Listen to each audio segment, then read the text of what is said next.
বাড়ি কলম বিয়ে শাদি দিতি, বাড়ি বিয়ে শাদি দিচ্ছে না। এক বড় ভাই কল কি এক জ্যোতিষী আছে, নাম হলো পিটু।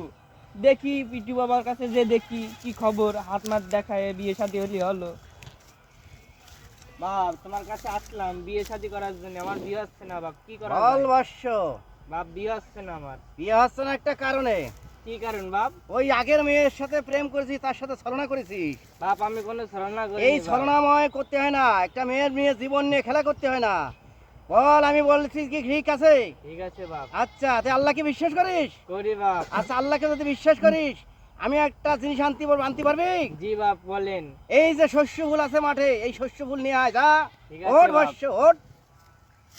মাঠে তো কোনো শস্য মস্য নেই, কোনে আর পাবো শস্য ফুল? মেলা রয়েছে আশেপাশে, দেখি গাছ আছে দেখি। ও আল্লাহ আমার বিয়ে করাই দেবে। আল্লাহ এই যে শস্য ফুল আমার সামনেই দিচ্ছে, বাবার কাছে নিয়ে যায়। বাপ এই যে শস্য ফুল নিয়ে আসলাম। ভালো কাজ করছিস। এই শস্য ফুল আল্লাহর দেয়া নিয়ামত। এই নিয়ামত আমি এই শস্য ফুল ভরিয়ে দেবো। ভরিয়ে দিয়ে একটা পলিথিনের ভিতরে ভালো করে রেখে দিবি।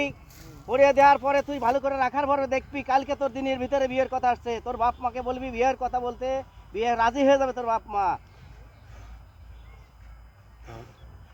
নেই ভস্য। ঠিক আছে বাপ। হ্যাঁ, এবার আমি যা বলি তাই শুনবি। বলেন। শীতের দিনে বউ না থাকিলে লুঙ্গি ঠিক যে রাখে না। বাপ মা যদি বিয়ে না করায় খাতা বালিশ মানবো না।